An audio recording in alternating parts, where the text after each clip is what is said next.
چې حاجی صاحب کله حج خلاص کی او د حج نه فارغ شي نو دی بیا یو اخیری طواف کوي چې هغې ته طواف وداع وایي او زمونږ پښتانه ورته طواف رخصت وایي. نبی علیہ السلام فرمایي چې چا حج وکړو نو دی د بیت الله نه اخر کې یو طواف وکړي دا عام طوافي هغې پسې صفا مروه یعنی سعی نی او دا واجب دی. که یو انسان دا طواف اونکی نو حج نه کیږي. البت که یو زنانه وي او په زنانه خپله بیماری راشي او جزې تیاری نو خیر دی که د هغې نه دا طواف رخصت پاتې شي نو په هغې څه ګناه او وبال نه راځي. بیا حاجیان صاحبان د مکې مکرمې نه ځي مدینې شریفې ته. څوک د حج نه مخکې ځي او څوک د حج نه وروستو ځي. مدینه منوره د حضور پاک د 10 کالو د دیرې ځای دی. 53 کاله د خپل عمر دا نبی علیہ السلام په مکه مکرمه کې تیر کړی. 40 کاله د پیغمبرۍ نه مخکې او 14 کاله د پیغمبرۍ نه پس او مدینه شریفه کې د خپل زندګۍ او د خپل ژوند 10 کاله تیر کړي دي او د 53 کالو په عمر کې حضور پاک د دې دنیا نه هغه بل جهان ته سفر کړی دی. د مکې خلکو چې کله صحابه حضور پاک تنگ کړل مختلف قسمه تکلیفونه به ورکول مسلمانان به وهل او چې کم کمزوري او غلامانو هغې له به سخت سزاګانې ورکول. خود د نبی کریم صلی الله علیه وسلم سپکاوی شروع او د نبی علیہ السلام مبارک عادت بداو چې هغه به هر چاته د اسلام او د دین دعوت ورکاو. خصوصا د حج په موقع چې خلک به د حج له راتلل نو پیغمبر علیہ السلام به د مسافرو ته او د میلمنو ته لګیو او هغې ته به دعوت ورکو چې تاسو مسلمانان شئ او کافرم په دې پویو چې هسې نه ځان له بار ملګري پیدا کی او بیا زمون خلاف زمون دشمنی شروع کی جنجال راته جوړ نشي. هغې خو اسلام ته جنجال وی غمې ورته وی ناغیم کسان خواره کړي او چې د بار نه به څوک هم حج له راتلل نو هغې ته به دا خبره غوږ ته رسوله چې زمونږ په کلي کې یو هلک دی او ډېر سخت جادوګر دی او ګورئ که د هغه خبره ستاسو غوږ لم راورسېده نو د ښځې د خاوند په منځ کې دشمني د پلار او د دوی په منځ کې دشمني د رور او د خور په منځ کې دشمني دا جنجال به درته جوړېږي. مهرباني وکړئ چې د ده خبره ګورې واونرئ. خلک به یې یارول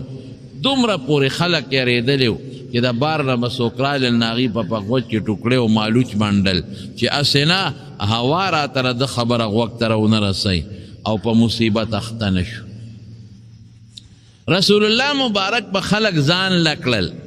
ملګري او 2 خبرې درته کوم زما خبره واوره. نو د مدینې شریفې نه یو 6 کسان راغلي نو منا کې چې خلق غټ شیطان ورته وایي جمره عقبه غټ شیطان چې ولي او بیا مکې ته راځي نو ښي طرف ته یو غونډۍ وه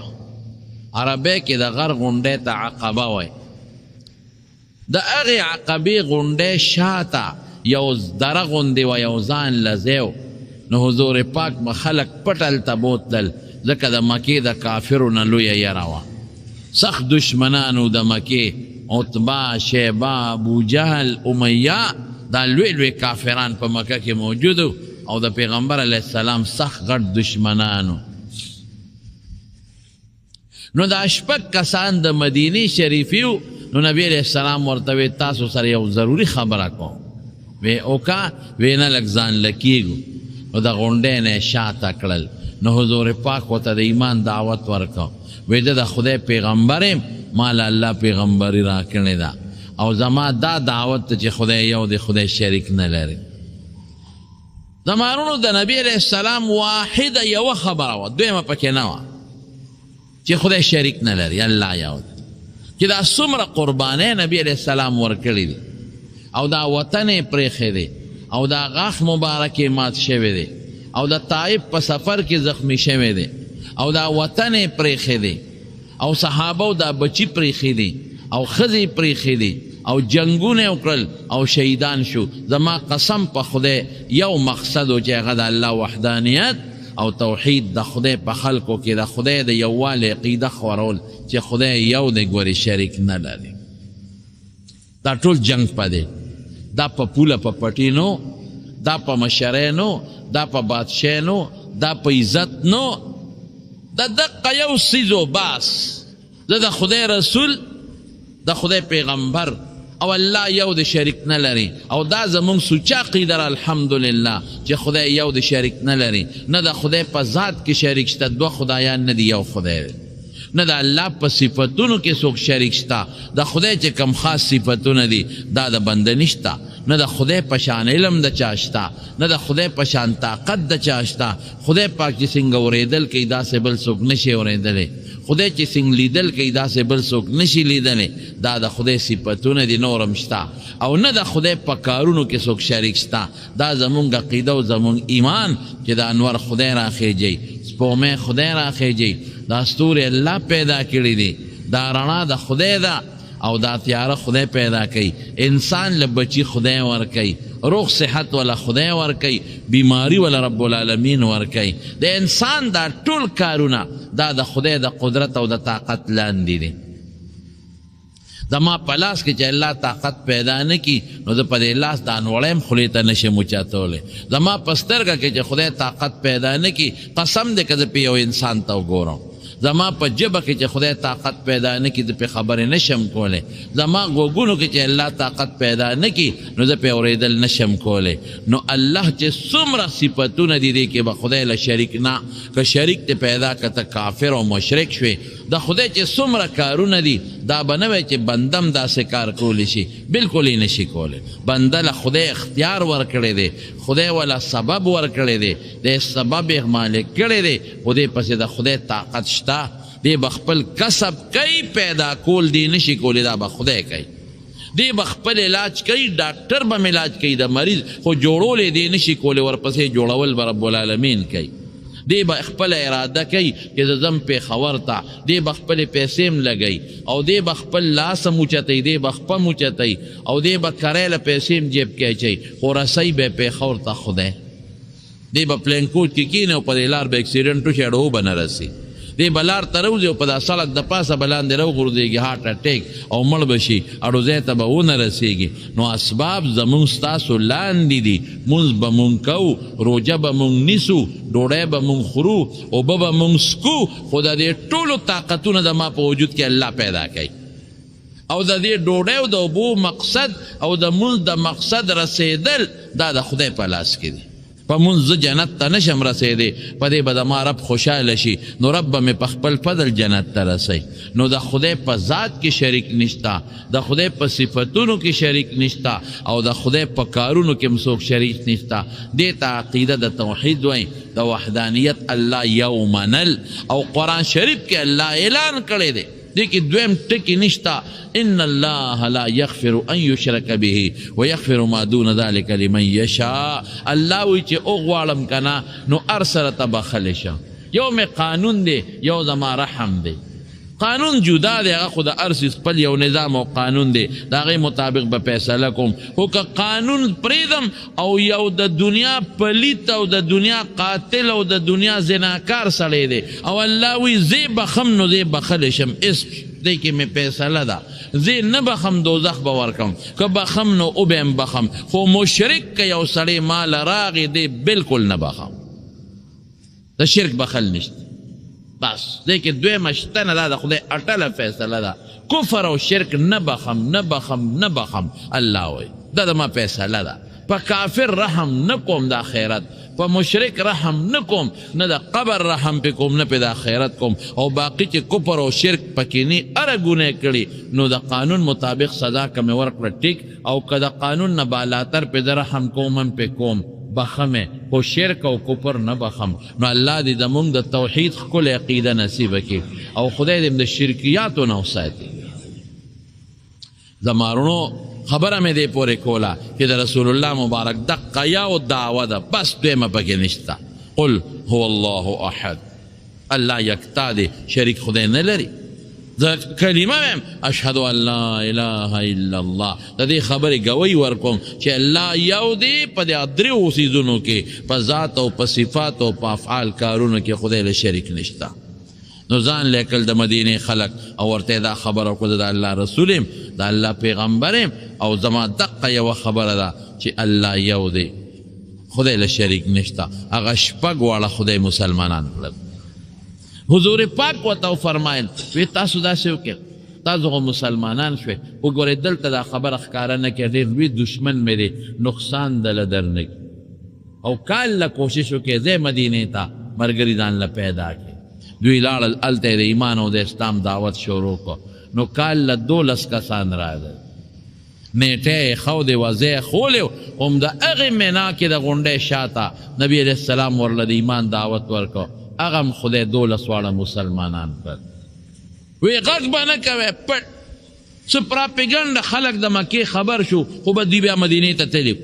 نو کال له 2 کسان یا اویا یا یو اویا دا رالل د هغه غونډۍ شاته، څه پکې زاړو او اکثر نوي. نبی علیه السلام مبارک کینون او د ایمان او د اسلام دعوت یې ورکړو. هغه اویا کسان خدای ټول مسلمانان کړل. او چې مسلمانان شو نو نبی علیه السلام ورته ویل ځئ اوس مدینې شریفې ته، هلته خپل ایمان خور کې،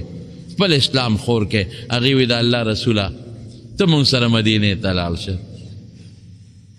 مونږ سره مدینې ته لاړ شه، ته به هم په امنې، ملګري به دې هم په امنې. زه چې ځو مدینې شریفې ته، او د مدینې دا خلق ولې دلادل مسلمانېدل، په دې دې هم پوهېږم. په مدینه کې اوسېدل یهودیان، او یهودیانو د آخر زمانې د پیغمبر ټول صفتونه به خلکو ته بیانول. لکه اوس چې مونږ وایو عیسی علیه السلام به راځي او داسې به وي او داسې به وي او داسې به وي، دغه رنګې د یهودیانو به وي چې د آخر زمانې پیغمبر به راځي، د هغه به دا شکلي او دا به صفتي او داسې داسې خبرې به کوي او دا به رنګي او دا به لباسي، دا به او وی. خو د هغوی سوچ سو، هغوی وی ګنې دا مونږ کې راځي، دا د آخر زمانې پیغمبر به راځي او مونږ به یې ملګري کېږو او د مدینې خلکو ته به یې دمکۍ ورکولې، تاسو سره به ګورو. ښه هغه پیغمبر چې راشي که نه نو زمونږ په کتابونو کې دا ده چې هغه له به خدای غلبه ورکوي، هغه له به خدای طاقت ورکوي، د هغه دشمن به خدای ختمی. نو بس اکه راغی مونږ به ملګري شو او تاسو به نه پرېږدو.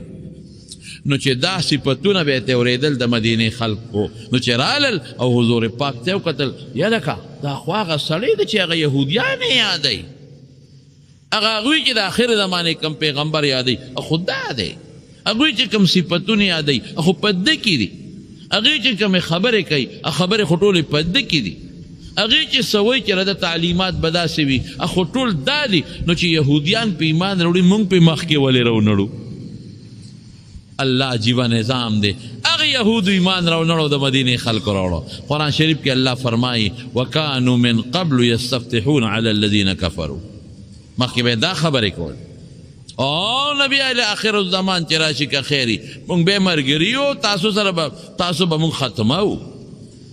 او یا الله د آخر زمانې پیغمبر راولې خدایا او مونږ ورسره ملګري کې،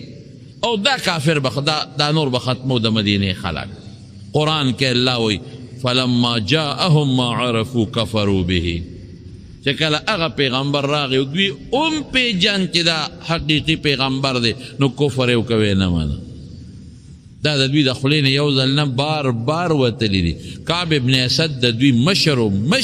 هغه راغونډ کړل یهودیان او ورته وی ښه درته پته ده چې دا رښتونی پیغمبر دی، او ښه درته پته ده چې زمونږ په کتابونو کې د آخر زمانې د پیغمبر کوم صفتونه دي هغه ټول په ده کې موجود دي. نو ظالمانو راځئ چې ایمان پرې وروړو. وی نه دا کار نه کړ، نه نو د مدینې خلک ځکه دړادل مسلمانېدل دا او یا دوه یا کسان چې مسلمانان شو حضور پاک ته مونږ سره مدینې ته لاړ شه او مجبور یې کړ نبی علیه السلام ورسره واده وکړه حضرت عباس دغه وخت موجود و د حضور پاک تر لا مسلمان نه دی ظاهري ایمان یې نه دی راوړی هغه ورته څه وایي د مدینې خلکو ته ای د مدینې خلکو مهرباني وکړئ زما دارواره ځان سره مه بوځئ ښه دلته کې که د دشمن هم ډېر دی خو قوم یې شته نو د قوم په وجه محفوظ دی بچ دی او که تاسو بوته هلته به قوم نی نو څوک یې درنه خراب نه کړي وی تی پرېږده مونږ ته مونږ پوه شه او دی پوه شه مونږ به یې ته چې هله به د خلکو ګوتې را رسي چې مونږ مړه شو وی ښه ګورې که دته څه تاوان ورسېد نو تاسو دوه یا کسان یې زه به یې تپوس تاسو نه کوم دا لاړل د مدینې خلک او چې دې سنګ لاړل نو حضور پاک صحابو ته وی زه اوس مدینې ته ځان رسوی نو چې دا کم تنګ به شو د کافرو د سزاګانو او د تکلیفونو نه یو دوه به کېدل او مدینې شریفې ته به تلل حضرت ابوبکر صدیق رضی الله عنه راغی رسول الله مبارک ته الله رسوله زه سنګ چلو کوم زه مال اجازت راکړه چې زه لاړ شم وی ته لږ ایثار شه پوه شو وی ته ځې څه د الله رسوله ستا له کېږي وی او زمزمه ته ما ته ایثار شه بس هغه دوه خانې واغېشتې او د کیکرو دا پاڼې به یې په ځنګلي خوړلې چې ښې سربي شي ځکه 450 میله مزل دی او نور دی او ګرمي ده او ډېر اوږد مزل دی چې کله هغه اوښانې سربې کړې نو حضور پاک مبارک ورته د غرمې ورغی د غرمې خلک ودي په سر یې څادر اچولو چې ورننوت ابوبکر ته یې وی که کور څوکي بار کا پټه مشوره کو وی صاحب بل څوک نشته یو اسما ده لور مې ده یو عایشه ده بل څوک نشته وی ښه ما ته خو الله حکم وکړو چې مدینې ته لاړ شو وی ما به ځان سره ملګري کې بلکل مې ته ملګري وی دوه اوښانې مې دي دا یو اوښه مې تا ته وبخله حضور پاک وی نه اما بغیر ثمن فلا بې پیسو نالم پیسې به درکړو لاړل حضور پاک او رسول الله مبارک او ورسره ابوبکر صدیق مدینه شریفې ته ورسېد خدای مدینه آبادوله جي مکم برکتي ښار د بیت الله دی پکې صفا و مروه دی پکې عرفات میدان دی وسره مزدلفه ده او منا دی وسره مقام ابراهیم دی حجر اسود دی د حج تعلق دی مکې سره د عمرې تعلق دی مکې سره د طواف تعلق دی مکې سره او بیت الله د برکت ځای دی قرآن کې الله وایي لیکن مدینې ته هم خدای خیر وکړي حضور پاک بوته نو چې لاړل نو صحابه ناجوړه ځکه د مدینې منورې اوبه ټیک نه وې اوبې مالګیجنې وې او په دې لختو کې چې به کومې اوبه بهېدلې که نه نسخه بین به یې کاو حضرت ابوبکر صدیق ناجوړه شو حضرت بلال ناجوړه شو او چې بلال ناجوړه شو نو مکه به یادوله او د مکې غرونه به یادول او د مکې ګیا به یادونه او د مکې اونې به یادولې حالانکه په بلال په مکه کې څومره تکلیفونه تیر شوي نو حضور پاک الله تعالی سوچت وی الله دا مدینه مونږ ته خوښه کړي اللهم حبب الینا المدینه کحبنا مکه خدای چې څنګه مکه د مونږ خوښه وه مدینه مونږ ته د هغې په شان خوښه کړي اللهم انقل حماها الى الجحفه خدایا د دې نه ته به لرې کړه یو لرې ځای وښوې خدایا هلته یې ورسوه د ملګري مې ټول ناجوړه دي تنګ شو خدایا نو حضور پاک د شپې خوب ولید وی یو توره ښځه وه ببرسرې یو بد شکله ما ولیده چې د مدینې نه لاړه جحفې ته وی د الله رسوله تعبیر یې سو وی د مدینې نه وبا خدای لرې کړه بیماري ته خدای لرې کړه نو مخکې زوړ نوم یثربو سرب بیماری ته وایي چې څوک به هم پکې ناجوړه به نو دا نوم یې وله بدل که مدینة النبی نومې شو د حضور پاک مبارک ښار خپل نوم یې مدینة النبی دی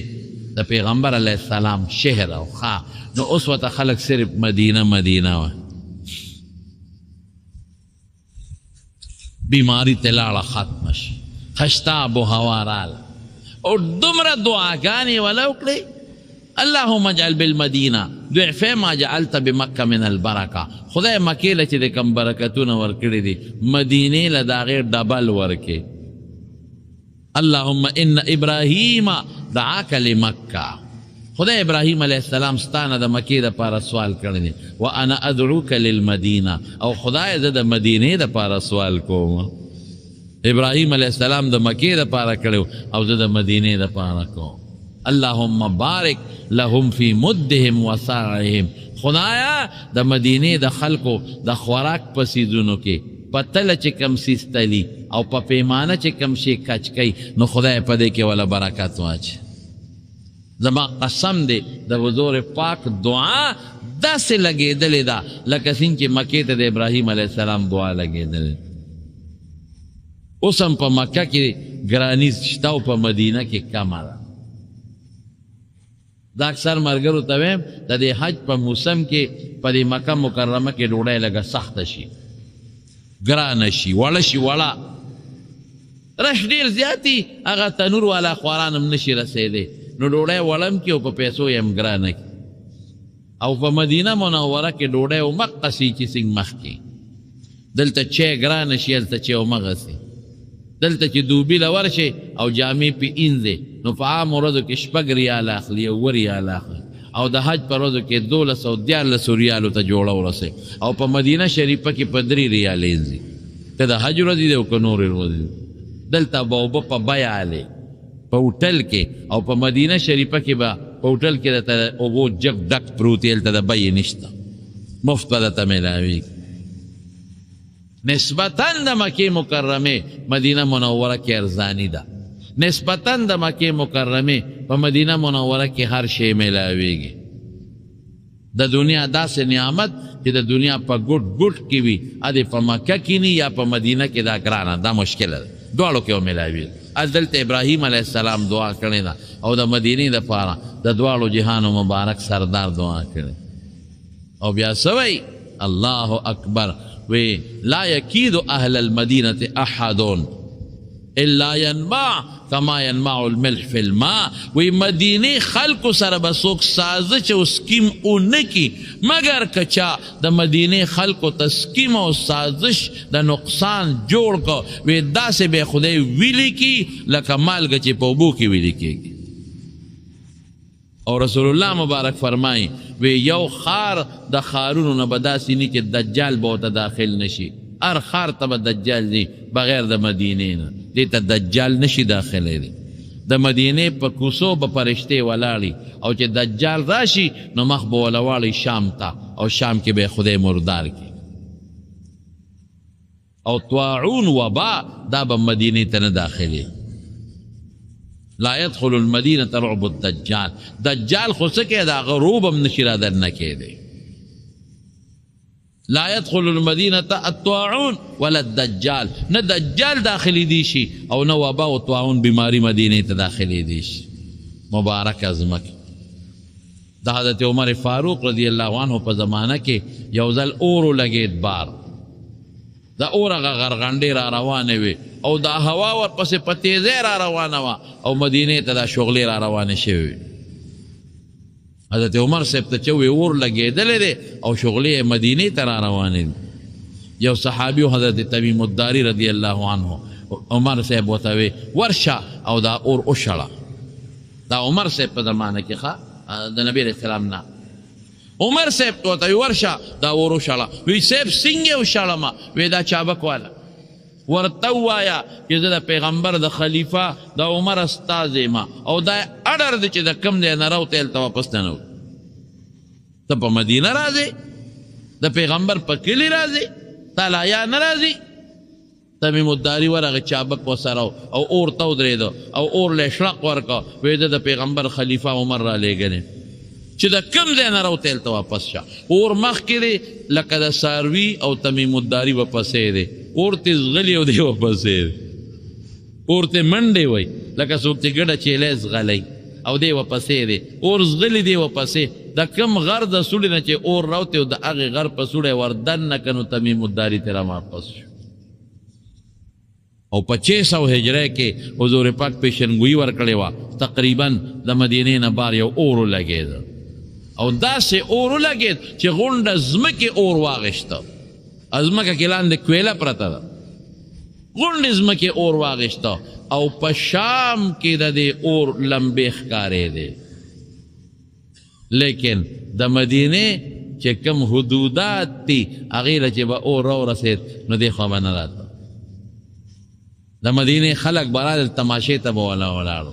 دا په میلونو ځمکه وسوځېده او غرغنډې دي او یو غر د جبل قریظه هغه پکې اور واغېشت هغه غر هم پکې سوځېده په کاڼو هم اور لګېدلی و په ځمکو هم اور لګېدلی او څومره تویده داسې اور لیکن په مدینه کې به یخې هواګانې چلېدلې ای رونو په کومه خاوره کې چې د دواړو جهانو مبارک سردار ګرځېدلی دی په کومه خاوره کې چې جبریل ګرځېدلی دی او په کومه خاوره کې قرآن نازل شوی دی او په کومه خاوره کې د دواړو جهانو مبارک سردار لاندې پروت دی نو دې خاورې ته به بیماری او دجال او تکلیفونه نه راځي د حضور پاک برکات خو به منې چې د رسول الله مبارک برکت نه منې نو مسلمان به د سر نه نه مدینه ده بعض خلک وی مکه دا به نه مکه ځان له د برکت دی او مدینه ځان له دواړه مقدس ځایونه دي دواړه زموږ د دین ځایونه دي په مدینه کې حضور پاک 10 کاله او په مکه کې 53 کاله تیر کړي نو اجان صاحبان لاړ شي مدینه شریفې نو هلته کې څه کوي اجان هلته به په جومات کې خو یو مونځ کوي مسجد نبوي کې ځکه په مکه کې یو مونځ یو پلک حسابېږي او په مدینه کې یو مونځ یو په 1000 یا 50 زره دو حدیث دي یو دا دی چې 50 زره او بلکې 1000 راځي دا د 1000 والا حدیث تک مضبوط دی او د 50 زره حدیث تک کمزور دی نو چې مونږ دنه هلته پاتې نشي او یو روایت کې راځي چې چا 78 ورځې یعنې 40 مونځونه امام سره په جمع په مدینه شریفه کې وکړل دله به د شفاعت کو نو 78 ورځې جانت د تیری او 40 مونځونه پکې پوره کوي درود شریف پکې به ډېر وی مدینه د درود ځای دی حضور پاک مبارک نه چا تپوس وکړو وی فرمایل وی درود په ما ډېر وایې زما د مرګ نه پس هم په ما درود وایې نو صحابه ورته وی د الله رسوله ته خو به خاورې شوې نو زمونږ درود تاله څه فایده درکوي وی ان الله حرم على الارض ان تاكل اجساد الانبیاء وی خدای په ځمکه د پیغمبر وجود خوړل حرام کړي فنبی الله حی یرزق پیغمبر په قبر کې جمدی پروتی رزق بہت ملاوی شهید جمدی پروت په قبر کې ولا تقولوا لمن يقتل في سبيل الله اموات بل احياء ولكن لا تشعرون اغتم بل ذاك راضي عند ربهم يرزقون لودل خوراک ملاوی او صفا حدیث دی من صلى علي عند قبري سمعته دما دا قبر خواك چې فما چا درود بینو دی اورا ومن صلى علي نائيا ابلغته او چې څوک لري فما درود وي نو فرشتي را رسي نو مدینه د درود شریف دی درود شریف ډېر وایي زه خلکو ته وایم هم د قرآن شریف پکې تلاوت هم کوي تلاوت کې ډېر لوی برکت دی او خلکو ته وایم چې هلته لاړ شئ یو ختم وکړئ نو ثواب یې د حضور پاک ته ور وبخئ ډېر احسانات دي په موږ د نبي کریم صلی الله علیه وسلم زموږ د ایمان د هغه د برکت او بل هلته یو جومات د مسجد قبا ورته وایي لمسجد أسس على التقوى من أول يوم حق أن تقوم فيه رجال يحبون أن يتطهروا والله يحب المطهرين دا اغا جماعت چڑون بی نبی علیہ السلام مدینه شریفه تا لار دا قبا دا مدینه نا بار عوالی وتوی دا مدینه نا بار نو التا نبی علیہ السلام سلیری صورت تقریبا دیراو یو جماعت التا جوڑ کرده دی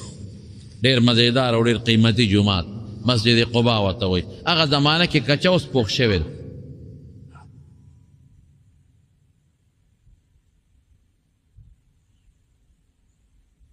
هغه زمانه کې کچو اوس پخ شوی اوس لوی عالی شان جومات ته بلا غسل خانی دي د سړو د مانځه پکې ځان له ځای دی او د ښځو د مانځه پکې ځان له ځای دی او دا جان چې لاړ شي نو دا غون ځان لاسته جومات ته چې سهار وختي راوځي نو ګاډو والا چغې وایي زیاره زیاره زیاره نو پیسې د خلکو نه والي لس دولس ملګري یو ځای شي نو یو ګاډي په شریکه ځان له ونیسي نو ګاډي بوځي مسجد قبا ته هلته ورته ولاړي چې مونږ دوه رکاته وکړي بویې ځي احد ته مسجد قبلتین ته بوځي او دارنګې مخکې به ورته مساجد سبعه یا خمسه وې کوم ځای چې غزوه خندق شوی دی هلته یې بوځي دا ځایونه ورته وښیي مخکې ځایونه ډېر وو خو اوس هغه ځایونه تقریبا لږ کم شوي دي مسجد غمامه هغې ته به یې بوتلل اوس یې نه بوځي هغه ځای چې نبي علیه السلام پکې د باران سوال کړی و شین اسمان او خدای ورید راوسته او باران وشو مسجد جابا مخکې مسجد عمر مسجد عثمان او مسجد علی مسجد ابوبکر اوس دا تقریبا یو جماعت نیم پاتې دی باقي روان شوي او دا 15 جماعتونه مخکې وو مساجد سبعه بیا 15 مساجد خمسه اوس یو 2 جماعته پاتې دي دا هغه ځای چې کوم دی حضور پاک غزوه خندق د خندق غزا کړی نو خلق ځي مسجد قبا ته خدا زه اجیانو ته وایم د روزانه سهار ځای درې ملګري یو ځای شي یا څلور پنځه ځانله ټیکسي ونیسي او که داسې نه نو په 2 ریاله باندې هلته چغې وایي قبا قبا قبا قبا یک طرفه ځه 2 ریاله ورکه یو طرف نه به دې بوځي بس ښه په اطمینان هلته خپل منځونه پکې وکړه څونه نفلونه چې کې کولی شي د اشراق منځ پکې وکړه د دوحا منځ پکې وکړه نوافل پکې وکړه او بیا هلته ګاډي ولاړې حرم حرم چغې وایي 2 ریاله به ورکړې جومات ته به دې راولي 3 میله مزل دی پیاده هم سړی تلی شي نیمه ګنټه کې سړی 3 پاوه کې پیاده سړی رسي نیمه زیات نه زیات ګنټه لګي چې په قلار دی نو یو ګنټه د یو طرف نه لګي ګنټه د بل طرف نه لګي اوس مسجد قبا فایده څه ده حضور پاک فرمایي چې چا په خپل کور کې اودس وکړو او یا په خیمه یا په خپل بلډینګ کې او دی بیا مسجد قبا ته لاړ او هلته 2 رکعاته نفل وکړل نو الله به د عمرې ثواب وله ورکړي په اسانه عمره ګټلی شي نو دا جانو ته هم یو ځل باندې اکتفا مه کوئ بار بار ځئ او احد ته لاړ شئ په احد کې څوک پراته دي احد هغه ځای دی چې د رسول الله مبارک پکې د مکې د کافرو سره لوی جنگ شوی دی او یا کسان صحابه کرام پکې شهیدان شوي دي او په دا میدان کې یو لویه جنګله ته تاو ده دیوال ته تاو دی د 3 صحابو قبرونه معلوم دي نور هم پکې شته خو هغه نور نه دي معلوم دا 3 تاریخ ښیي یو حضرت حمزه رضی الله عنه سید الشهدا د حضور پاک مبارک تره دی او یو بل دی پکې حضرت مصعب ابن عمیر رضی الله تعالی عنه او بل عبدالله ابن جحش رضی الله عنه دا 3 تاریخ ښیي چې دلته دفن دي او نور پکې هم ګڼ شمېر صحابه شته خو تاریخ هغوی څه نه وی او لږ چې مخکې شي نو یو بله قلا ده په هغې کې نور صحابه کرام دفن دي نو دا سنت دي دغلته تلل ځکه رسول الله مبارک به خامخا احد ته ته او د احد د غر صفت یې کړی دی احد جبل یحبنا ونحبه احد یو غر دی مونږ سره مینه کوي مونږ هم ورسره مینه کوو او نبی علیه السلام فرمایي وی چې کله هم تاسو احد ته لاړئ د هغې میوه وخورئ میوه پکې اوس نشته مخکې او پکې دا کرکنې بیرې وي او که میوه نی نو ازغي یې په خوله کې وچوپئ او حضور پاک فرمایي وی د احد دا غر به الله د قیامت پر ورځ راوالي د جنت په دروازه کې به کېږدي نو برکتي جنت غر دی د جنت غر دی د جنت و یا خدایا هغې غر له دې راوستم چې دا به د قیامت پر ورځ د جنت د دروازې نه دننه په جنت کې پروت نو خدای په دنیا کې دې راته د جنت غر وښو نو خدایا په آخرت کې هم راته جنت وښی په خوشحالو او دریم به بیا د بقی مقبره ده سار وختي چې مونځ وکې نو زر ورځه ولې ځکه چې بیا وروستو بندی او سار مانځه پسې فورا کولاوئ او مازدیګر مانځه پسې فورا کولاوئ نو چې سار مونځ وکې نو زر ورځه او چې مازدیګر مونځ وکې نو زر ورځه نو چې هلته وردن نشي نو هغې کې 10,000 صحابه کرام پراته دي دفن دی پکې د رسول الله مبارک تر حضرت عباس رضی اللہ عنہ پکې د رسول الله مبارک لونه پکې دي حضرت ام کلثوم حضرت زینب حضرت رقیہ دا لونه پرتی دي پکې او د رسول الله مبارک 9 بیبیان پکې یو ځای دفن دي 9 بیبیان او د پیغمبر علیہ السلام بچے ابراہیم پکې دفن دي او ترې پکې دفن دي حضرت عثمان صاحب پکې دفن دي حضرت سعد ابن ابی وقاص حضرت عبدالرحمن ابن عوف او د پیغمبر علیہ السلام رضاعی مور بی بی حلیمہ داسې ګڼ بیبیانې پکې دفن دي حضرت فاطمه رضی اللہ تعالی عنہ دام پکې دفن ده حضرت صفیہ رضی اللہ تعالی عنہ دا مبارک صحابه 10 صحابه چې ورننوځي نو بس سلام به واچي السلام علیکم دار قوم مؤمنین یا اهل الدار انتم سلفنا ونحن بالاثر فإنا ان شاء الله بكم للاحقون تاسو موږ نه مخکې تللی او موږ در پسې در روان یو یغفر الله لنا ولکم تاسو دې خدای وبخي او موږ دې خدای وبخي بس ځان پورې به کاڼي لوټې نه ناکاږي نه به ځان پورې خاورې ناکاږي او نه به د قبر ښکلول کې نه به ورته سجدې کې دا په شریعت کې منع دي دین هغه دی چې موږ له پیغمبر علیه السلام راوړی دی د حضور پاک دروړلی شوي دین به موږ تابعداري کوو او که یو شی داسې دی چې د حضور پاک دروړلی شوي دین کې نشته هغې نه به ځان ساتي بدعت ورته خلک پکې بعضې مسجد قبلتین ته ځي دا یو جومات دی یو صحابي وفات شوی نو حضور پاک د هغه تعزیت لتلی فاتحه خواني چې تاسو ورته وایه نو د ماسپښین د مانځه وخت پرې راغی نو په جمع ولاړو 2 رکعات بیت الله شریف ته کړي او په دا 2 رکعاتو نه پس جبریل علیه السلام راغی او ورته یې ویې فولي وجهک شطر المسجد الحرام مخ د بیت الله ته واړوه نو حضور پاک دعا خوا کړي بیا دې بل طرف ته وکړه بیت الله شریف نو خلق ځي هغه جومات ته 2 رکعاته نفل پکې کوي ټول ځمکه د مدینې مبارکه ده دا ادب جون به مدینه کې تیری بې ادبي به نه کې مینه به کې مدینه کې حضور پاک فرمایي وی که څوک په مدینه کې ناجوړه شو او یا زخمی شو او د صبر وکړه د تنګ نه شو یاره شکر دی چې مدینه کې لږ ناجوړه شو یاره شکر دی چې مدینه کې لږه بیماري راغله ځکه په حضور پاک راغلی دي په صحابو راغلی دي نو چې دې تنګ نشي او دې پې صبر وکړي رسول الله مبارک فرمایي وایي د قیامت په ورځ به د سفارشي زیم او د خدای په دربار کې به ولګوی یم ځکو مدینه داسې دی بې ادبي بیا نه کې او مینه به ساتي د مدینې سره او د مدینې د خلکو سره به محبت او مینه ساتي د چا د مخه شیخ الهند مولانا محمود حسن رحمت الله علیه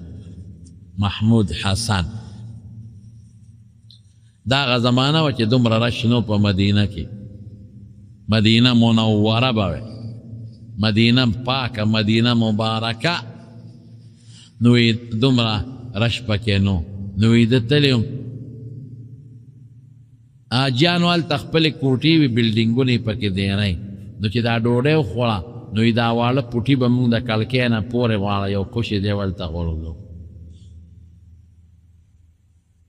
وی چې مې وکتل نو یو ماشوم هلک دی راکوټې هغه به هغه پوټي راغونډول او په زولی کې به اچولو اوړل به هر ځل به دا چرکو ما وی کیدی شي غواله وړي چیلیله وړي څاروله وړي چرګانو له به وړي یو ځل مې تپوس وکړی بچې په دې ټوټو څه کوې چې ته راغونډې دا جانو د کړکو دا مخې نه وی باباجي دا خورو که نه الله تی خورې زما مور ده او ډېر اصیله ده د کور نه بار نشي وتی او زما ماشومان درونه خویندې دي او موږ یتیمانان یو پلار هم مړ دی د ګټې وټې هم څوک نشته دغه دا جانو د دې کړکو نه بار دي پوټو پسې ګرځم او دا راغونډوم کور ته ولم او دا دان له اوبو کې خوشته و په دې خپله ګزاره ډېر میړه خفه شو بچې د مدینې او کاکاجي د دې مدینې وی ما ورته وی بچي یو کار وکړه هندستان نوم دی اورېدلی دی او هلته یو غټه مدرسه ده دیوبند ورته وایي نو بچې که ما سره ځې زه به دې بوځم او ځکه د زوی غوندې به دې لوی کړم او علم به در باندې وکړم نو خدای به دې ښکلی عالم کړي نو بیا دلته مدینې شریفې ته راځه او د علم خدمت کوه دا خو ته به دغه ټوکړو پسې ګرځې ضایع به شي بچې جون به دې برباد شي وی ما ته وی کاکاجي مور سره به صلاح وکړم ما وی وکړه مور سره صلاح په پلانکې روز به مونږ ځو نو که مور اجازت درکړه نو مونږ سره به لاړ شي او فکر مه کوه تا به لکه د بچي په شان ساتم ډوډۍ خوراک جامه به دې پمی درې داسې تربیت کوم چې خدای د نه ښکلی عالم جوړ وی ښه وی چې په کومه رسلم دې ماشوم سره خو مې ټیم فولی و دا ماشوم راغو وی ما ورته بچې څنګه چل دې وکړه مور سره دې صلاح وکړه وی او کاکاجي مور مې وی لاړ شه بچې وسه خدای به دنه عالم جوړ او مور مې وی بچې که مولا شوې که نه شوې زه ستا د یو کس د ډوډۍ د بوجه خو به خلاصه شم یاره وی چې دی ووی که نه ویړه مې یو درد یا خدایا دا یو مور یتیمانان بچي او دومره پریشانه ده ما وی نه خدای به دې انشاءالله عالم کوي بس موږ په پلان کې ټیم دو راځه او جامې بستره دې راوړه چې موږ روان شو دې ماشوم را آواز راکړ کاکاجي له ګودرېږه نو ورته ودرېدم نو یې ګمبد مبارک ته یې ګوته ونیوله د حضور پاک د قبر مبارک د پاسه چې کوم شین ګمبد دی هغې ته یې ګوته ونیوله وی ما ته وي کاکاجي چې څه ما کوم هندستان ته بوځې هلته دا شته الله ما وی بچې دا هلته نشته که نه که دا هلته وي مونږ دلته څه کول مونږ خو دې لرو وی کاکاجي خفه کېږه ما که عالم دې نشم یا دې شم دا مې پروا نشته خو د دې ګمبد پرېښودو ته تیار نه یم دا چته پرېږده نو مدینه ډېر مبارک ځای دی د ربیع الاول د دې میاشتې په مناسبت تیره جمعه مې یو خبره کړې وه خو نیمګړې پاتې وه او هغه مې د حضور پاک د رحمت متعلق کړی و چې الله رسول الله صلی الله علیه وسلم د ټول مخلوق د پاره رحمت را لېږلی زمونږ اکثر د نعتخوانان حضرات دا آیت ډېر وایي وما ارسلناک الا رحمتا للعالمین هر نعتخوان نعتونو نه مخکې دا وایي دی ماشومانو ته م یاد دی لویو ته م یاد دی عوامو ته م یاد دی یو ځل ماته یو کس وی ماته ویره دا آیت خو دا ټول وایي وی دی نعتخوانانو له بل آیت نه ورځي چې وایي مې هم دا دی وایي د دې آیت مقصد دا دی چې حضور پاک د ټول مخلوق د پاره رحمت دی پرېږده چې همدا ووایي چې د خلکو د ماشومانو د ښځو د وړو لویو په زړه او په دماغو کې د آیت دننه کښېني خو مشهور شي نو نیمه خبره ما تیره جمعه درته کړې وه چې الله دلته عالمین ذکر کړی طالبان پې پوهېږي ما ارسلناک مونږ ته نه لېږلې مګر رحمت کرم مهرباني د الله د طرف نه د ټول مخلوق دپاره نو عربی ټکي کې د عالمین د عالم جمع ده او عالم د الله نه ما سوا چې څومره مخلوق دی ټول ته وایي نو زمونږ طالبان دلته سوال کوي چې دا د جمع لفظ یې ولې راوړو دی ورته صیغه وایي عالم خو اسم ټول مخلوق ته وایي د الله نه ما سوا نو دا جمع ولې شوه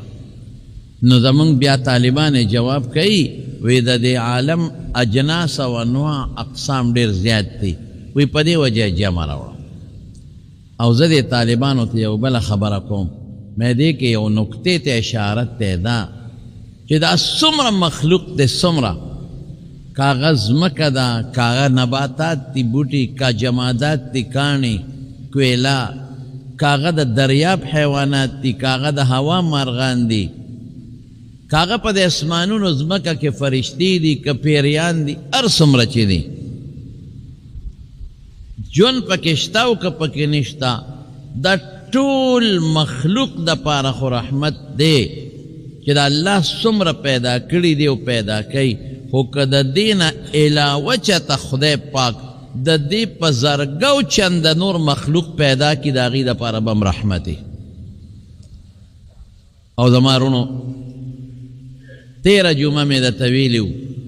مې حضور پاک د جمادات و نباتات و تر دې حده پورې چې د دې کاڼو بوټو د دې میانو کبانو د دې میږو دپاره هم رحمت حیواناتو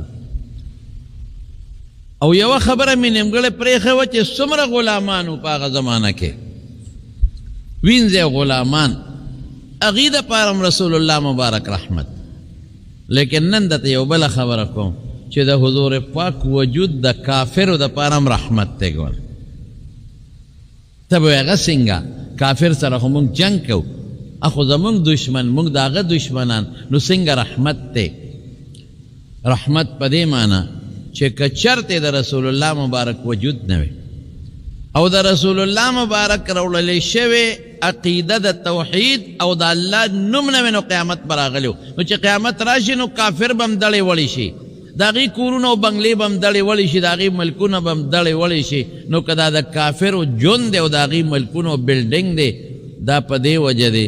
چې قیامت نشته رستو دی او دا د دوی دا ژوند د دوی دا بلډینګونه او د دوی دا عیش و عشرت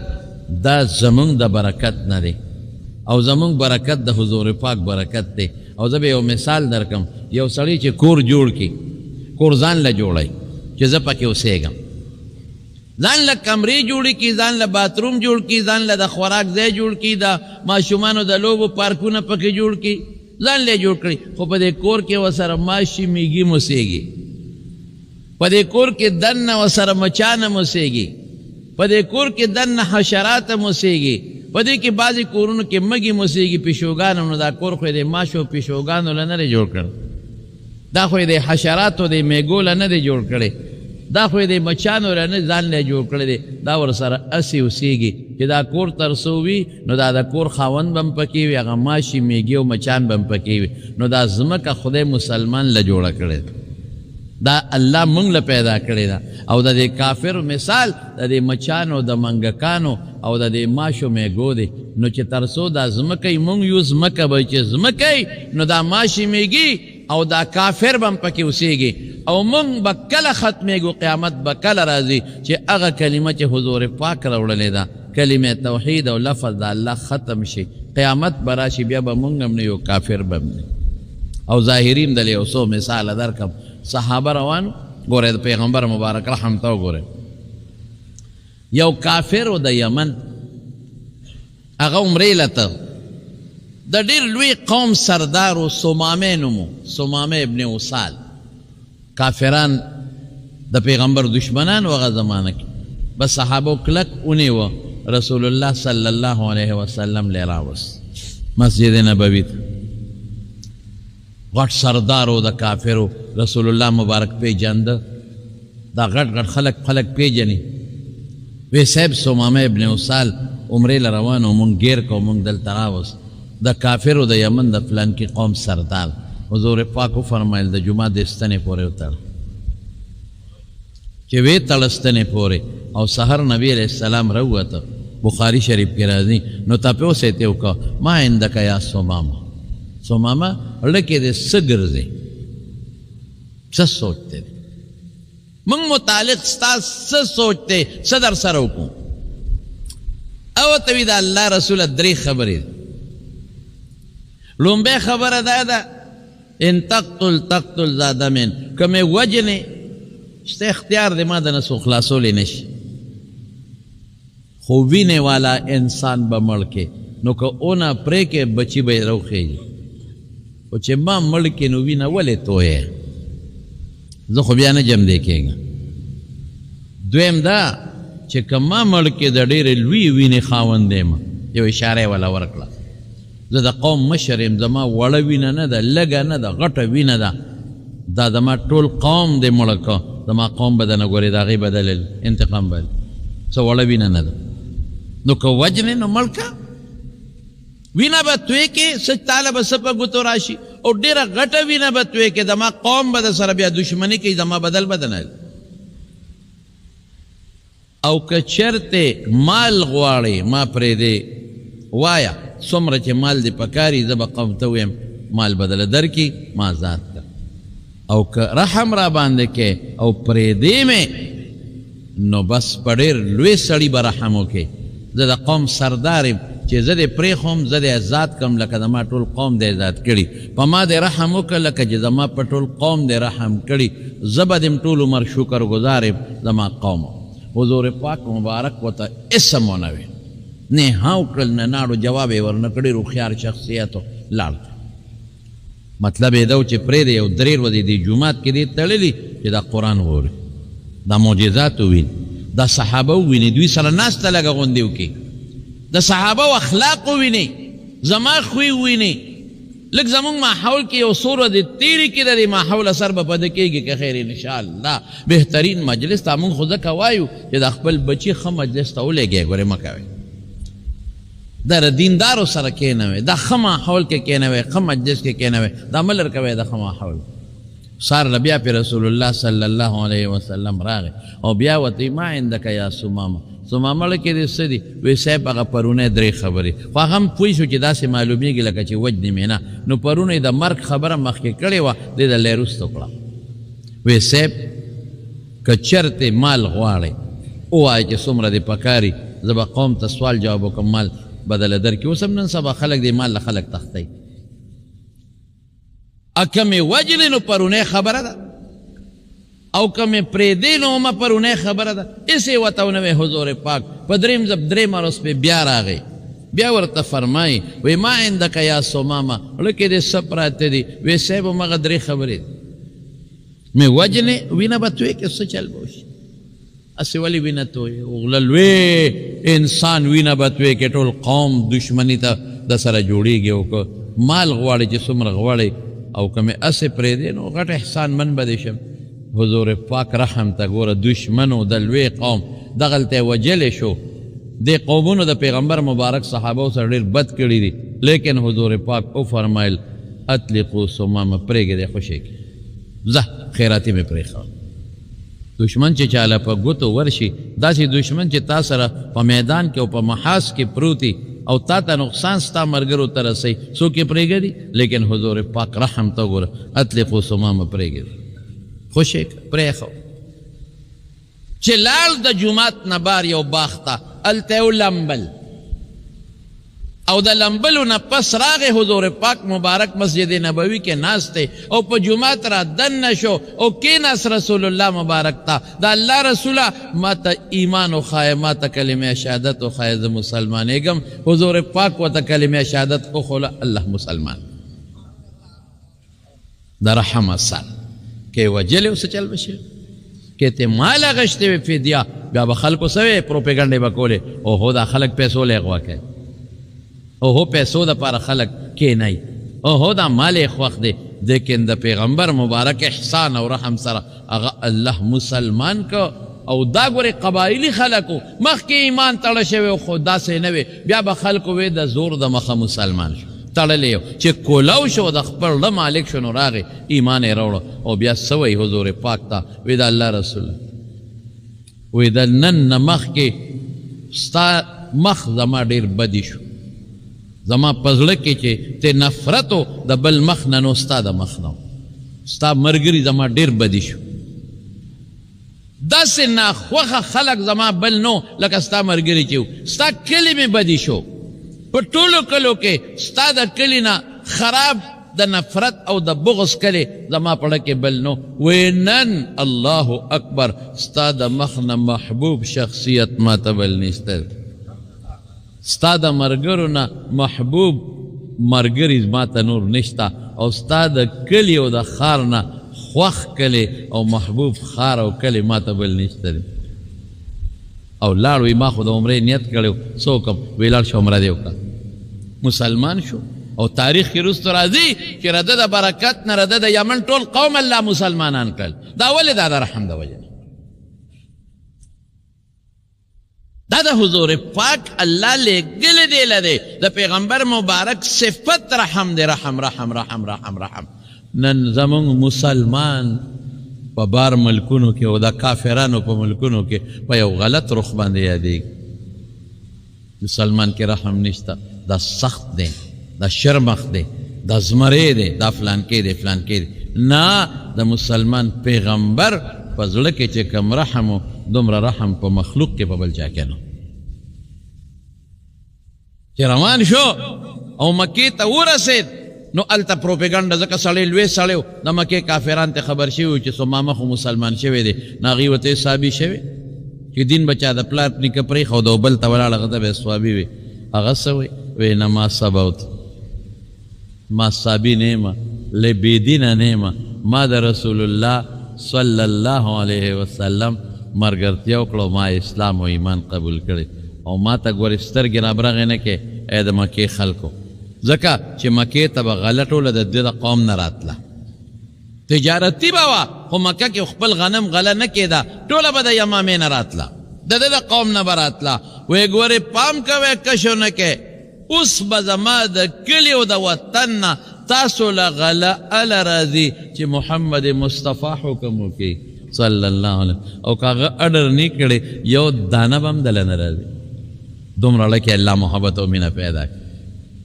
دا د حضور پاک رحم دی سیک دا اکثر یو خبره کوم زم هغه ښځه هند بنت ابي سفیان هند بنت عتبه د ابو سفیان زوجته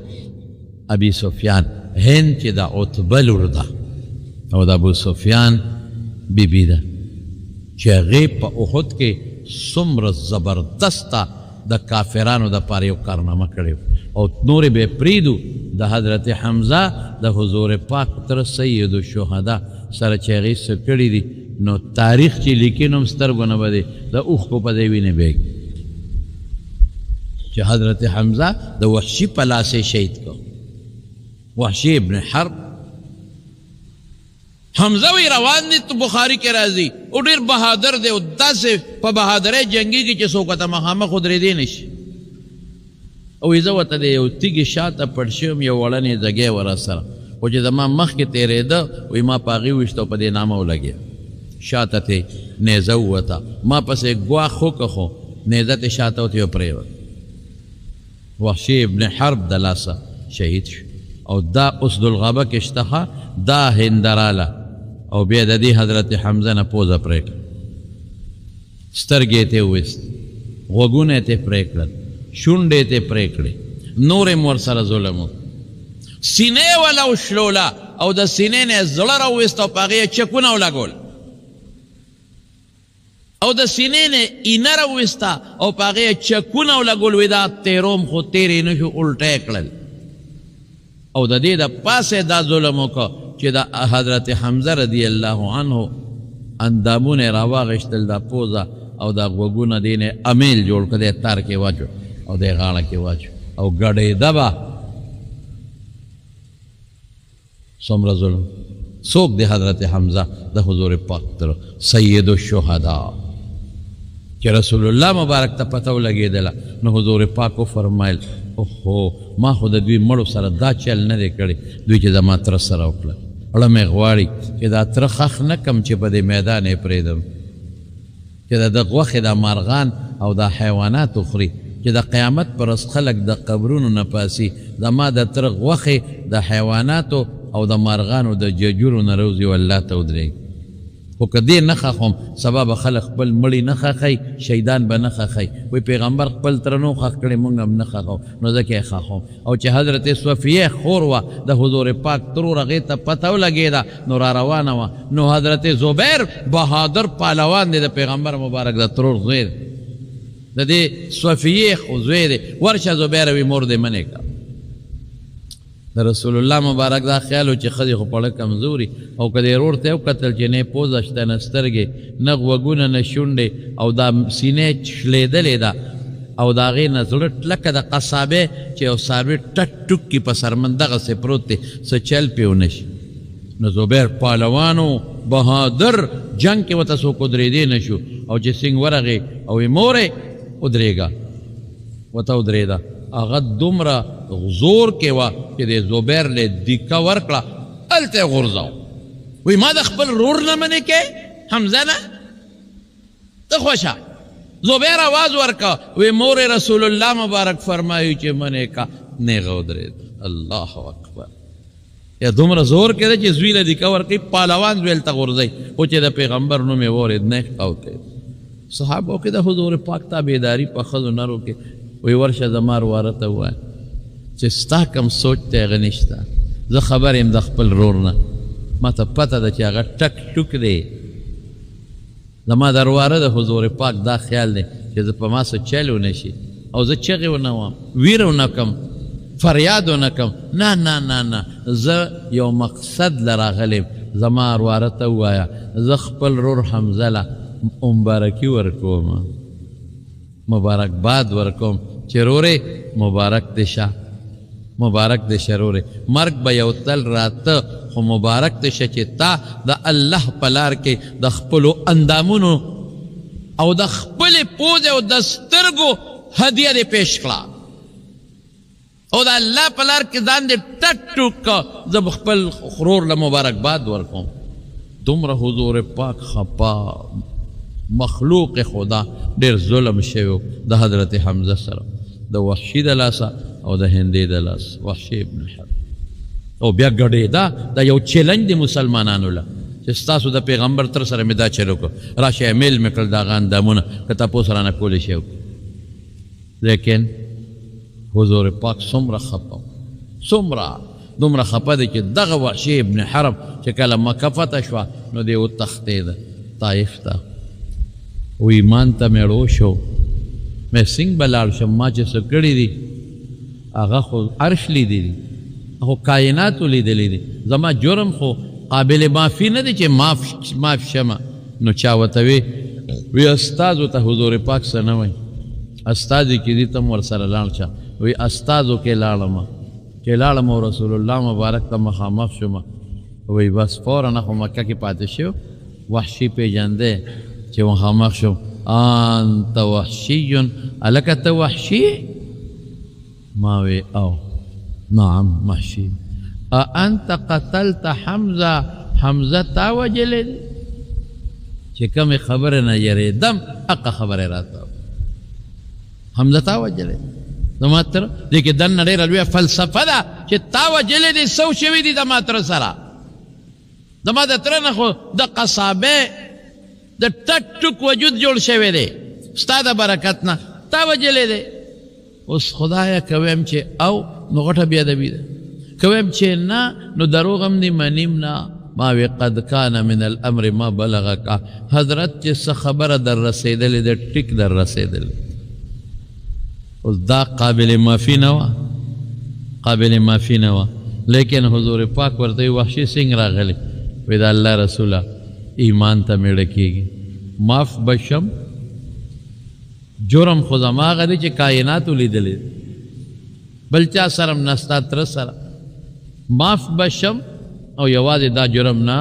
الله رسوله ما ډېر مړي کړي ما زناکارۍ کړي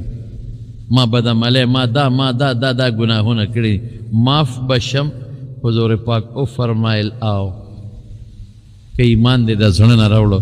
معافې زه دیم بخم زما رب به دیم بخي ایمان نه زما ترم قربان ایمان نه زما د تره غوښې او ټوکړې قربان مقصد دا شو د ایمان نظما ارس قربان او بچی او کار بکے هل تستطيع ان تغيب وجهك مني دا طاقت تشته چې دا مخ مانه یو طرف ته کې ستا مخ ته ګورم د حمزه مخ را یادېږي ستا سترګو ته ګورم د حضرت حمزه او ښکلې سترګې یادېږي ستا پوزې ته ګورم د خپل تره پوزه یادېږي او ستا د غوږونو ته ګورم شونډو ته د خپل تره پرې کړی اندامونه یادېږي بس دا یو خبره ده بچې دا الله رسول دا شرط قبول دی بالکل لاړ او دغه زمانه کې یو کافرو مسیلمة الکذاب د پیغمبر دعوه کړې وه حضرت حمزه حضرت وحشی سوی وی ماوی چې بدل د حمزه بخلاصوم ماف خو شومه خو بدل بخلاصوم لوی مسلمان د پیغمبر لوی محبوب می وجلې دی د پیغمبر غټ دشمن به وجنم په یهودیانو عیسایانو مشرکانو ورنرغې په چا ورغې په مسیلمة الکذاب کم چې د حضور پاک د ختم نبوت ډاکو او اقا مسیلمة الکذاب سره جنگ شروع اقا نیزه را سره وه په هغې مې وویسته او رسا په دې نامو لګېد په دا سینه او مردار شو اړه مې جمع شو جمع که یو خوا مې د حضور پاک تره وجلی دی غټ محبوب بل خوا مې وله غټ دشمن مړ کړ مسیلمة الکذاب چې د حضور پاک نه پس یې د پیغمبرۍ دعوه کړو غټ ډاکو د ختم نبوت د پیغمبر دشمن دا غټ ډاکو امې مړ کړ لر ختم لیکن حضور پاک هغه وحشي وبخه او دا هنده چې چاته اندامونه پرې کړو چې کله مکه فتح شوه نو ښځې ټولې راجمع شوې او موږ بیعت کوو رسول الله مبارک فرمایلی او کور کې راجمع شوې وی زه چا سره لاس ګورې نه میلاوم په بیعت کې او یوه مشره کې هر یو سره خبرې م نه کوم هغه یوې چې سما سره وې بسه به د ټولو وي دا هنده پکې مشره وه نو د ابو سفیان رضی الله عنه دغه وخت کې د مکې سردار و د کافرو د هغه بې ښځه و د عتبه لور وصیب د شیبر ویره و لوی خانداني ښځه وه نو هغې ځان پټ کړ ما وی ما په برقه کې صادر کې ځان پټ کړ ولې زما جرم د مافیق دی نه وحشي خو مړ که او اندامونه خو ته ما پرې کړي دي سینه خو وله ما چاک کړې ده سیرلې ده زړه او په اینه ما چاکونه لګولې دي او دا مې په امیل کې اچولې دي او نخرې ما کړې دي زما ایمان چې ته قبلېږي نو ما ځان پټ که ما وی راشه که په ډله کې ماف شوې وی خلکو زه مشره کم ما ځان پټ کړی وی رسول الله مبارک وفرمایل چې یو څو شرطونه در باندې لګو په دې ټولو ښځو یو دا شرک به نه کوي شرک خطرناک مرض دی الله دې موږ وساتي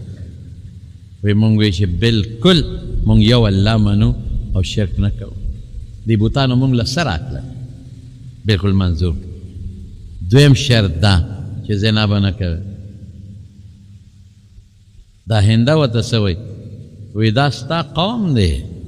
دا چې ناست دي دا څه اخوا دېخوا خلک نه دی ته مولی ټیپر مونږ چې ورته وایو دا ستا قوم دی شریف قوم دا شرط مه لګوه د شریف قوم لونه خویندې زناکارۍ خو نه کوي ورغه بادره ښځه حضور پاک حیران دی اسین ښځه ده هم را سره بیعت کوي ایمان راوړي هم رټ جواب راکوي بیا ورته څه وایي وی بچي به نه وجنې لکه دې به لونه ښاخول او ورته څه وایي وی نه وی مونږ بچي نه وجنو مونږ واړه لوی کړل تا راله په جنګونو کې مړه کړل دا شرط هم منظور خدای داسې ښځه او ایمان راوړم جواب راکړي بیا ورته وی غلا به نه کوي دا ښځه اکثر کور کې د خاوند نه څه چې پټۍ او پټۍ خرڅوي هنده ورته څه وایي دی کې ځان یې پټ کړی دی خو خولې خبره ووته وی صاحب زما خاوند ابو سفیان لږ بخیل دی نو که د هغه نه څه شی پټومه او هم د هغه په بچو یې لګوم دا هم غلا ده خو چې وویرېدل چې زما خاوند ابو سفیان نو حضور پاک پوه شو وی دا خو هنده ده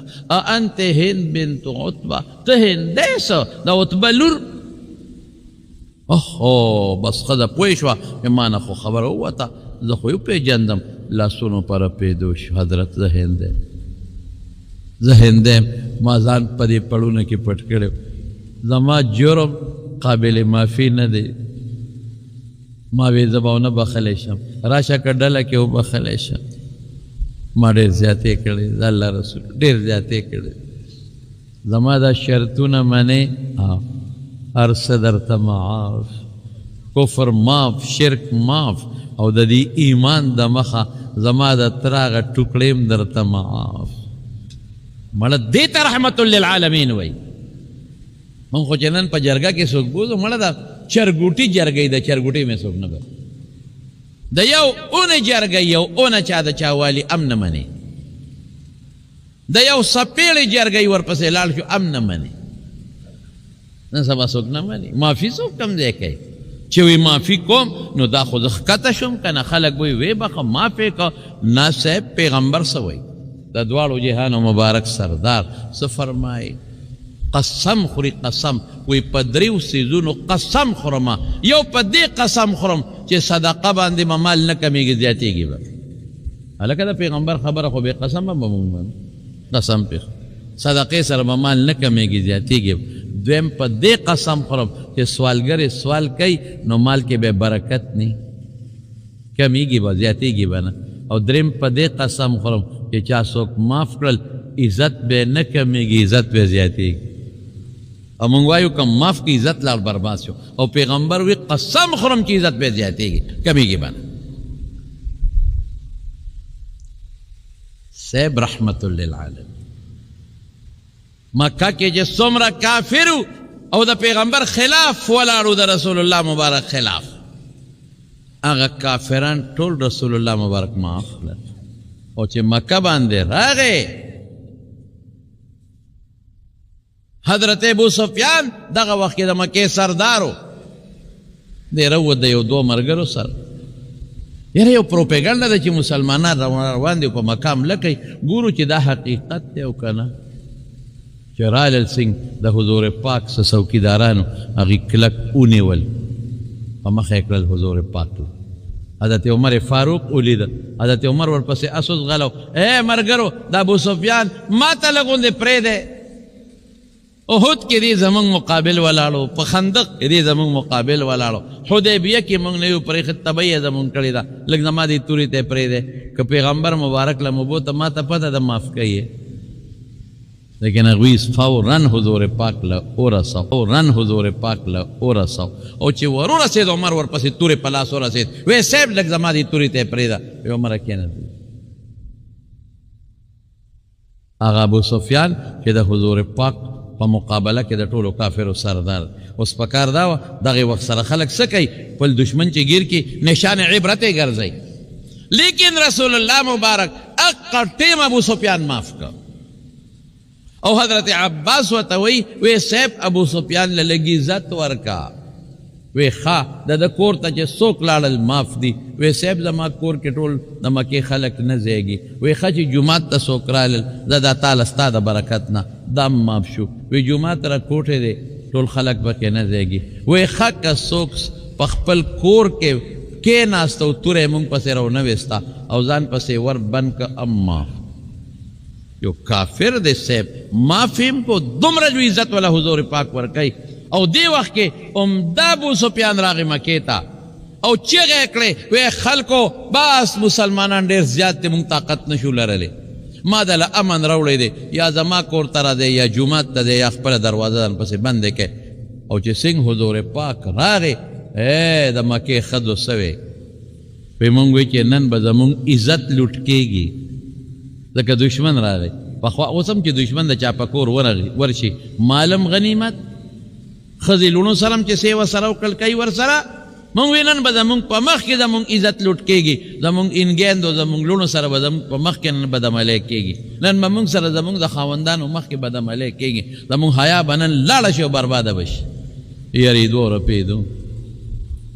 څه موده تېره څه منو وی هلکانو ته مې ماشومانو ته چې تاسو ورشئ چې دا خبره دروغ ده، مسلمانان نه دي راغلی او که رالل ځکه مونږ خو یریږو چې زمونږ په کورونو به راځي څو خو رانلل. چې ماشومان لاړل واپس رالل، وی راته یې وی چې مورې خورې هغه مسلمانان خو راغلي دي، تورې او نیزې یې ښودي او د بیت الله طوافونه کوي. اسم عام د معافی اعلان حضور پاک وکړه. یو څو کسان مباح الدم و هغې ته مستثنا کړل، باقي عام د ما فعلا. دې ته رحمت للعالمین. او ما خو تاسو ته ویلي چې که کافر سره جهاد دی هغې دا ظلم نه دی، اپا نور مخلوق رحم دی. د هغې مثال مې در کړی چې یو ګوته کینسر شي، کینسر، او ته دا نه پرې کوې نو باقي وجود ته کینسر خورېږي، ټول وجود تباه کېږي. نو هغه ګوته پرې کول په هغه ګوته خو ټیک ته چې تا لرې کړه پرې کړه، خو په باقي وجود رحم دی، رحم. دا قرنګې کافرو سره کم جهاد دی، دا کینسر دی، دا ډپریشن به کې دا کافران، دا په نور کائناتو باندې رحم و کرم دی زمارو. هم بیا پیغمبر سوی وی که ټیکس ورکوي غږ به ورته نه کوي، که صلح در سره کوي صلح هم ورسره کولی شي. دا نه چې ګنې بس لګیا اوسه او کافران ختموه. د جهاد مقصد اعدام کفر نه دی چې کفر ختم کې، غلبه د ایمان ده او د اسلام، چې د اسلام غلبه کافر ومندله بس دا کافي ده. نو ځکه وی وما ارسلناک الا رحمتا للعالمین، د ټول مخلوق دپاره حضور پاک رحم دی، رحم. ماشومانو باندې عجیبه حضور پاک خلکو ماشوم راوسته، رسول الله مبارک ورته غېږ کې واغې، د سینې پورې به خپل نیولې، په غېږ کې به یې کېښود. دا نفرت به نه کوو. اسامه د حضور پاک د غلام بچی دی، اسامه ابن زید ابن حارثه، تورنګړی ماشوم دی او حضور پاک سره په دا پتون ناست دی، قڼې روبی دی، پوزې روبی دی. الله څومره لوی شخصیت، کم مبارک لاسونه. عائشه بی بی فرمائی وی حضور پاک په خپلو مبارکو لاسونو د اسامه پوزه پاکوله. وی ما ورته وی د الله رسوله ما ته پرېږده چې دا کار زه وکړم، تو په لاسونو د پوزه مه پاکوه. وی رسول الله مبارک وفرمیل ای عایشې د سره مینه کوه، زما ډېر خوښ دی. د غلام بچی داسې رحم په چا کې شته؟ حجت الوداع کې هم اعلان وکړه، مرض وفات کې هم اعلان وکړه. څه وایي؟ الصلات، یو مونځ کوه، مونځ، الصلات، مونځ کوئ. او دویم څه وایي؟ ما ملکت ایمانکم. هغه زمانه کې خو وینځې او نوکران دي، وینځې وي چې د وینځو او د غلامانو خیال ساتي، لیکن لفظ د غلام او د وینځې راونړه ما ملکت ایمانکم لفظ دې کې ډېره غټه فلسفه ده چې کوم ستا د لاس لاندې دي په هغې به رحم کوې، چې ستا د قلم لاندې دي، ستا د لاس لاندې افسره ته به په خپل لاندې خلکو رحم کوې. کلاس فور باندې دا ستا د لاس لاندې دي، ستا د قلم لاندې دي، نن یې سسپینډ کې، معطل کې، او نن یې د نوکرۍ نه وباسې، نن یې یو ځای نه بل ځای ته بدلی، سزا ورکوې ته ورکولی شي. د چا د قلم د زور لاندې د لاس لاندې چې کوم خلک دي رحم به پې کوې. افسر به په لاندې رحم کوي، بالا افسر به د هغه نه په لاندې کوي، دا رحم شو. په امسایه دی په کور کې رحم به پې کوې، مزدور دی رحم به پې کوې، غریب دی ستا د لاس لاندې دی په هغه به رحم کوې. های های دا موږ ته پیغمبر ښودلی دی، ما ملکت ایمانکم. او بل څه شی دی؟ آها بله مو واورئ، د ښځو په حق کې الا فاتقوا الله فی النساء، د ښځو په حق کې د الله نه ویریږئ،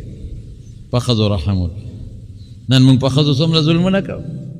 په معمولي خبره ښځه وهي، په معمولي خبره ښځه راګیره کي، په کوتکو یې ووایي، څومره بې رحمي ده. په معمولي خبرو ښځو له طلاقونه ورکوي. دا د طلاقو دا ریشو خو دومره زیاته شوې ده چې د حد نه مړه روزانه دوه درې کسان څوک راځي او څوک ټیلیفونونه کوي، یاره دا چل مې کوه ښځې له مې طلاق ورکړی. څه به کوو؟ یا ته خدای باندې غصه راشي، ای ظالمانو ولې طلاق ورکوې؟ ستا خور له چې څوک ورکړي، ته خور لور نه لرې، ته خفه کېږې که نه؟ ستا لور له چې څوک ورکړي په کور درته کښېني خفه کېږې که نه؟ نو بدبخته ده همده چا لور خور ده که نه، ولې ظلم کوې؟ یعنی یو زنانه راته په ټیلیفون داسې په سلګو جړل که ده چې زما د سترګو نه په غایبانه اوښکې وبهیولې. ما ته وي خاوند نه له طلاق راکړه، سره د بچو د کوره وویستمه، او هسې بېسه هېڅ څه نه، هسې بېسه د کوره وویستمه. نو زه به څه کوم مولوي صاحب؟ نو مې بچې زه خو دې نه پېژنم نو پلار کروي پلار مې مړ دی نشته دی مور مې نشته مړه مې ده رونه ویرونه مې نه ساتي چېرته لاړه شي سره د بچو یې وست ته د خدای نه نه یېرېږي خبر نه لرې ته به الله له نه ورځې نن ستا لاس کې طاقت دی او ستا ژبه کې طاقت دی نو دا ښځه خو ستا وینځه نه ده ظالمه دا خو د چا لور ده په څومره تکلیفونو دا لویه شوې ده دې سره مور او پلار څونه خواري کړې ده زامنو باندې دونه رحم نه لکه په لوڼو چې څومره رحم ماشوم یې په غېږ لوبولې ده ماشوم یې له ګګرې او دا ماشومانو جامې او بنګړي او دا پیسې پیسې او لوی یې کړو څه منګي هر څه چې وس وتا ته یې واده کړه نو ظالمه ظلم ورسره کوي پردی لور خو دا ولې موږ دا ظلمونه کوو راشه نن چې ښځو سره کم ظلم شروع دی نن د دې ځای نه نن د عربو ملکونو ته خادمانو کې ښځې لېږي ښه دا واورئ او پخوا به دې عربو ممالکو ته خادمانې د کور خدمت له د فلپاین نه او د انډونیشیا نه راتلې اوس د پاکستان نه شروع شوي دي ایجنټان د دې ځای نه ښځې لېږي څوک لېږي مړه دلته وله لور ورکې دا ولېږه ولې ریالونه به ګټي درهم به ګټي ډالر به ګټي تشاویوي لېږي خور ورکي بل ورکي بل ورکي لور ورکي پیسو دپاره یاره نو ماله قار راشي که نه دا دله دی بړوا دی دا بې غیرته دی هغه جینۍ چې هلته لاړه شي او هلته خدمت کوي ورشئ د هغې چغې او کوکې ووینئ بیا راتلیم نشي دلته بس ختم پیسې را لېږي تاله بړوا په لور پیسې ګټي په خور پیسې ګټي چې دا کور کې د ډډه والې ده او دا برید تاوی را تاوی او د خور او د لور پیسو ته ناستې دا غټ ډله دی خپله وګټه او په لورو لګوه خپله وګټه او په خور باندې وګټه بې غیرته خور ګټې ته ناستې د لور ګټې ته ناستې نن لوڼه او خویندې خلک په سټیج ګډوي او پیسې پې ګټي تاسو ته پته شته غریبانان هلته دي نه ورته چوټي لګوي چې کور ته راشي نه ورته نهایي مستقل را پرېږدي چې دلته راشي هلته پرتی چغې وایي وهي ټکۍ یې دې له ریالونه راځي دا مو ظلم نه کوو خویندو سره لوڼو سره د دې له پیدا دي ظالمه ولې دلته خلک نه خرڅوي څه په پیسو باندې په دې کې هم وایي بعض علاوه اسلام ښځو سره ظلم کوي اسلام پیغمبر او د الله راوړل شوی دین ته وایي الله او پیغمبر ظلم نه کوي ډېر ښکلي حقونه یې ورکړي دي افسوس کومو ښځو دا زموږ دا جنکۍ ازادي غواړي مړه کمه درته ویم د دې ځای نه به لور لېږي وروسته دا به ډاکټره جوړه شي یوازې ولېږي یوازې جرمني ته یې لېږي دا به ډاکټره شي یوازې ولېږي او نور ملکونو ته لېږي یک تنها جینۍ لېږي وي ډاکټره به شي هلته پردو هلکانو سره په هسټلو کې شپې کوي 4 او 5 کاله بې خونده ته یوازې لور لېږي تعلیم نه چې دا به ډاکټره شي هلته څه چل به وشي چې ډاکټر دلته کې په کور کې ناسته لوړی به خدای ورکوي سپېره څه کوي موږ دا نن قسمه شی شروع کړی دا به نن چین ته دی او دا به نن چین ته لېږي روس ته لېږي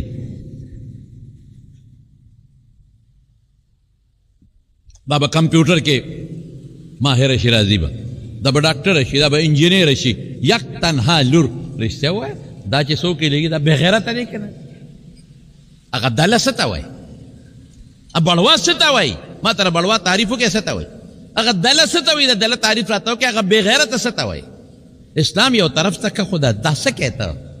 چین ته وروسته او جرمني ته او د نورو ملکونو ته لور لېږې اعلی تعلیم وکړي ما تعلیم نه چې څه شی به ترې جوړېږي چې راځي دا مونږ رحم کوو او لاړ شی نن زمونږ ښځې وایي ازادي غواړو چې کومو ملکونو کې د ښځو ازادي ده هلته لږ تپوس وکړئ ما ته پته ده په سرو سترګو سړي جاړي دا خو مونږ څه په سترګو لیدې نه دي مونږ خو دا ازادي به میلو چې مونږ به زناکارۍ کوو ته به هم کوې خو خور لور به دې هم کوي ورشئ هغه ملکونو ته ما ته پته ده زه دغه ملکونو ته تلیم خاوندان او وروڼه یې په سرو سترګو جاړي وایي زمونږ په مخ کې زمونږ لور هلک سره ځي نه شو ویلی حکومت هم بیا تنګی زمونږ مخ کې زمونږ ښځه زمونږ مور زمونږ خور د پردي هلک سره زمونږ په مخ کې به ګنټې والي شي بل او زمونږ څوک پلان کې ته ووایه واس کا ته څوک یې د بوای فرینډ یم دوست یم زه نشم ویلی چې ولې که ویم عدالت ته به مې راکاږي پولیس به مې نیسي چې دا ازادي را ته ځان له خپله خوښه کړه دا ژوند دی دا زمونږ په لوی څه تېرېږي او هغه جینکې چې دا کم بربنډې ګرځي ورشه تپوس ته وکړئ په خدای په سترو سترګو جاړي جینکې ټوله لګیا دي کارونه کوي په نیم کمیز کې او په نیم پرتوب کې لګیا دي او ګلکاری کوي مزدورۍ کوي لرګي په شا وړي ځای نه جارو کوي ټوله ورځ نښتې وي ځای نه جارو کوي او نیتوب کار کوي خلکو له ویښته سموي مساجونه کوي تپوس ته وکړي وي ډوډۍ نه میلاویږي خوري څه برګر دونه ګټي چې ډبل ډوډۍ پې خوړی شي نور پسې نه شي خوړی ورشه موږ خو الحمدلله یو کس یې ګټي او شل یې خوري هغې برګر یې خوري دومره پوټې نه او ته لس ډوډۍ خورې ښځه یې خوري لور دې خوري بچي دې خوري هغې په فلیټ کې اوسېږي په یو رکوټې غوندې مکان کې ښځه هم ګټي او سړی هم ګټي لیکن په فلیټ کې اوسېږي ته په غټ کور کې اوسېږي هغې سپوس سره منډې وایي ته جومات ته راځې د خدای په فضل هغې ځان له لګیا دي ډوډۍ خوري ځان له پخلی نشته هوټلو کې خوري بازار نه ځان له رالي پیپسیان هغې سره خوراک کوي په لارو خوراک کوي او ښه مزېدار ته د خپلو بچو د ښځې سره سارم خپې راغونډې کې شکور ته او ماښام ماخو په مینه خوراک کوي چې دا الغوي ته ووایي هغې وي دا نه منو مونږ 15 لګیا یو خدمت کوو او سار روز او ماسخوتن را پیدا شو او مونږ ځان له ډوډۍ نه شو ګټلی نو تاسو څنګه وایئ چې یو کس یې ګټي او شل یې خوري او یو ځای ژوند مونږ یو ځای ژوند تېرو مونږ سړي په حجرو کې او په جومات کې ناست دي ښه مزېدار هغوی دې خبرو ته او دې ګپ شپ ته نه اوسګارېږي چاته یو ورځ یې د چوټۍ وي پارکونو ته لاړ شي دا ګپ شپ هغوی کم ځای لګولی شي د اوسګار وخت هغوی سره کم ځای دی شرابونه او زناکارۍ او ټول په بیماری کې مبتلا دي ختم دي ختم ټول د دې بدعملو د لاس هر څه نه خلاص دي بې ادبي دې معافي نه په ښځو کې څه شته او نه په سړو کې څه شته ټول د کینسرونو دا چې تاسو ته په میډیا ښیي دا راته بعضې خلک ښیي وچه ټول په شوګر او د زړه په بیمارو پراته دي وایي دا موږ په څه غم کې پراته یو مې راشه زموږ ښځې خو همدا غم غواړي رحم وکړئ په ښځو کور یې کښېنوئ ښه په اطمینان بالښت ته یې ډډه ووایي او ته یې وله پیدا کوه موږ رحم نه کوو زموږ ښځې په ځان په خپله رحم نه کوي بهر به ګرځي او نن خفه کېږي ما زما خبرې لږې ستغي خوټې کې نن موږ هم خپلې لوړې په یونیورسټو که په کالجو کې په کالجونو کې په مخلوط تعلیم پسې ایستلي ورشه نن په یونیورسټو کې څه کېږي پته راته شته نه یې خبر نن ټولې ینګ جنریشن جینکې ولکان په آیسو راوړېدلي دي نن په یونیورسټو په کالجونو کې چې څومره ینګ جینکې دي ولکان دي ټول په آیسو کې پراته دي قسم په خدای د نیمې نه زیات په ګناهونو کې پراته دي ته خو د کلي خانې ته خو د کلي نه ملک یې د کلي نواب یې ته پې فخر کوې زما لور جي پلان کې ځای کې دا سبق وي او دا سبق وي خبرې دي دا په کم طرف معاشره لاړه د خدای د احکاماتو خلاف د پیغمبر د احکاماتو خلاف د پښتو د غیرت خلاف حیا کم دی ته لاړه ورسېد مونږ خو دا بې حیایي نه ولیدې او دا څپېړې به ستا په مخ راځي قسم دی که دا بچی دا زوی دی چې دا کم په مخلوط طالب او په زناکارو کې لو چې دا ستا په کار بچي قسم درته خورم نه برې په کارېږي او که دا لور دې په کار دا به ستا د بېعزتۍ ذریعه وي مونږ په دې خوشحالېږو زما لور لاړه په انګلینډ کې ده زما لور لاړه او په امریکا کې ده او زما زوی په امریکا کې دی د بلا دنیا په امریکا کې ده زما پیسه زوی هغه دی چې تمرې او تا ته ناست یو سوره یاسین درته ووایي زوی هغه دی چې تا نه ساه خیږي او زه نه دله وتړي زوی هغه دی چې تا ولمبوي زوی هغه دی چې تا قبر ته کوز کړي زوی هغه دی چې تا ته دعاګانې وکړي او صدقه در پسې وکړي زوی دا نه دی چې ته دلته مرې و هغه په لندن او په امریکا کې ناست وي خښوی زه نشم در رسېد دا بلا بچي هلته پراته دي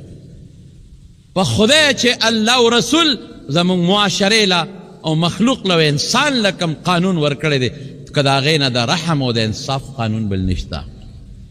خو د دې سټډي وکړئ د دې مطالعه وکړئ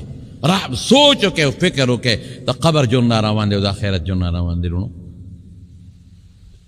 الله قرآن شریف کې چې فرمایي وما ارسلناک الا رحمة للعالمین نو چې کوم قانون یې ورکړی دی رحم چې کوم احکامات دي رحم وجود رحم. حتی قرآن شریف کې اللہ تعالیٰ فرمائی وما کان اللہ لیعذبهم وانت فیہم، تر سوچ تدی کی موجود عذاب بن رضی. وما کان اللہ مستغفرهم وما کان اللہ معذبهم وهم یستغفرون، تر سوچ دی استغفار وی